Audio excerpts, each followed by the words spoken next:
Hello, everybody.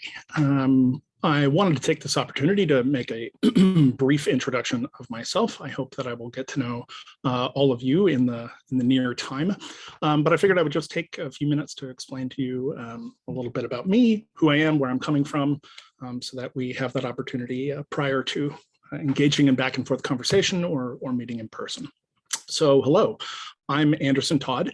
Anderson is indeed my first name. Todd is my last name. I've mentioned this in a few places, but don't get bent out of shape if you get it backwards. I have been dealing with my backwards name my entire life. But for reference, it's my first name is Anderson, like Anderson Cooper, or I guess Anderson Silva, if you happen to be an MMA fan. So yes, Anderson Todd. I am an assistant professor teaching stream here at the University of Toronto. I am also a private practice psychotherapist, and I think you'll find that comes up quite often given the nature of our material. And I'm also a researcher, I'm a writer, and I wear a few other hats depending on what the day is. But that's kind of my rough background. Academically speaking, my sort of original academic background is in cognitive science, and I minored in Buddhist psychology and mental health, and in the minor which then contained the interdisciplinary courses on Jungian theory. And since I've been teaching at the university, I've taught in all three of those programs. So I used to teach in cognitive science, where I taught the first half of the Cog 250 intro course. And for several years, I taught the fourth-year capstone course in consciousness. So that was on the CogSci side, doing consciousness theory and cognitive science. Since then, I have taught the interdisciplinary courses in Jungian theory here at New College. So that's New 302, which is the sort of full-year introduction to Jung course, and New 303, which is the hypotheses of the unconscious, or the unconscious, which I think of as being a bit of a complement course in some ways to my consciousness work, less cognitive science heavy, but sort of a complementary body. And then more recently, I've taught within the BPMH, the Buddhist Psychology and Mental Health program. And so in that program, I have taught the Buddhism and Psychotherapy course.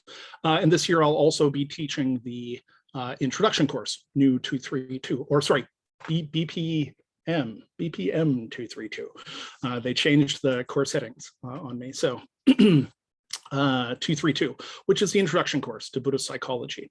So as you can see, sort of my own academic background played fairly directly into the things that I teach. And it's because it emerges from a fairly strong set of interests on my part, which, as you might guess from the sort of preponderance of cognitive and psychology and stuff, relates a great deal to the mind, the nature of the mind, how we intervene on the mind, how we can best understand the mind, and most importantly, from my perspective, questions around what my colleague Junsung Kim has referred to as intentional self-transformation. So what do we mean by that? I mean the entire suite of sort of human technologies, techniques, systems of belief, systems of social organization that we use to intentionally self-transform. And specifically, right, my interest is really around those systems that we use to intentionally self-transform for the better, whatever that may be. Generally speaking, the sort of umbrella that I would put that stuff under is I'm very interested in sort of higher cognition and wisdom. But I also have a pretty eccentric, in some ways, set of tastes. I'm interested in a lot of unusual things. So, you know, if we end up having conversations about it, you'll find that I'm very interested in altered states, lucid dreaming, magic, ritual, religious practice, meditation, shamanism, technology. So I'm very interested in sort of the broad category and suite of techniques, technologies, and sort of organizations that we use to engage in intentional self-transformation. And you'll see that that's a thread that sort of runs through all of my courses, even, you know, considering it on the cognitive science side. You know, I'm interested in consciousness, but I'm interested very much in the nature and function of consciousness and in how we can intervene. How can we, say, improve consciousness, or what can we learn about consciousness to become more functional beings? As I mentioned, I'm also a private practice registered psychotherapist, so I maintain a private practice and see clients in this respect. And as you might guess, that work, touches pretty frequently on this sort of more theoretical side that I deal with in the university. There, it's a bit more on the ground. So, therapy is largely about assisting people with this practice of intentional self-transformation, right? It's about helping people sort of deal with their suffering, deal with their blockages, deal with their issues in various ways, not to intervene on them directly, but to sort of assist them, right? Guide them, give them feedback, give them support as they engage in the kinds of practices necessary to, right, transform themselves in some particular direction. So you can see that those things plug together quite nicely, or often anyway.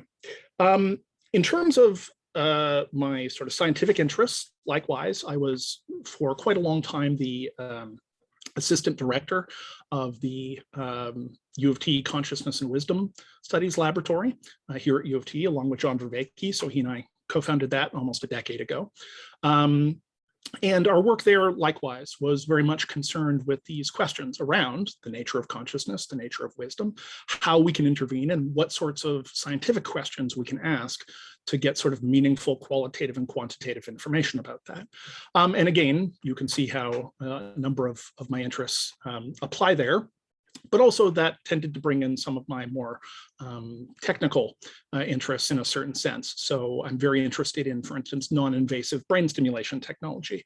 I have a long-running research project in neurofeedback, specifically for attention, so computer-assisted neurofeedback technology using EEG. I'm very interested in psychedelics, and indeed some of my sort of early research around this area. It's striking. I've now spoken at a bunch of conferences and things, and I am often sort of head scratching because the pivot within our culture on this subject has occurred so quickly. It's left me with a bit of whiplash. It's a strange thing for me a little bit to be on the winning side of cultural argument, but it really does seem as though the sort of psychedelic renaissance, which has occurred in the last decade or so, is really sort of sweeping into mental health and into broader consciousness in a way that, frankly, I approve of, albeit with, some caveats and care, since the last time we did this psychedelic thing in the 60s, it got a bit out of hand. Other things that I'm interested in, sort of in that vein, I do, as I mentioned, right, a certain amount of sort of theoretical work and practical work around altered states. And that includes a bunch of the stuff that tends to come up with the Jungian side as well. So dream work, for instance, and my work around lucid dreaming, both integrally connected to consciousness theory, but, having a sort of an independent theory basis as well. On top of those things, I have a lot of interests. I'm a pretty voracious, I'm a kind of an intellectual omnivore. So there's very few subjects I don't find interesting in one way or another. I encourage that kind of interdisciplinarity with my students. I think that connecting together domains of knowledge is a sort of much more often sort of productive method of attempting to generate insights within a field than sticking too much to one narrow lane. In terms of my personal interests, as I said, I'm a pretty voracious reader. I'm also a long-time role-playing gamer. And by this, I don't mean sort of online or massively multiplayer games. I mean like classic pencil and paper games. So I'm like, at this point, a 40-year veteran of Dungeons and Dragons.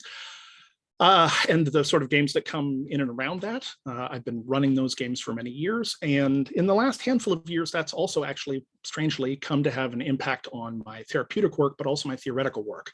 So I've done some research design around sort of the impact of role-playing games. And I have, over the course of my life, invested an enormous amount of time into role-playing games, into the playing of them and the running of them and the sort of theorizing about them. So that's another sort of angle in a certain sense on my work. And then aside from that, there's, I don't know, all kinds of other things that I'm interested in. So I'm very much interested in sort of making space, 3D printers, CNC carving. I've gotten into that stuff very much. I've become quite interested in painting, although I'm not very good. I am a writer. So I was a professional writer for quite a while, and I still try to set aside some time for fiction and nonfiction writing. So I do a certain amount of that. And these days, I also, do a number of appearances in sort of the online space, so interviews and talks and this sort of thing on Jungian theory. So I try to keep busy is the answer. So that's a little bit about me. I just wanted to set that aside. You will, of course, have an opportunity to meet me in person. Many of you, I have noticed, I've already met you. So this is not going to be sort of any big news to you, but for the rest of you, looking forward very much to getting to know you and looking forward to the year. Thanks.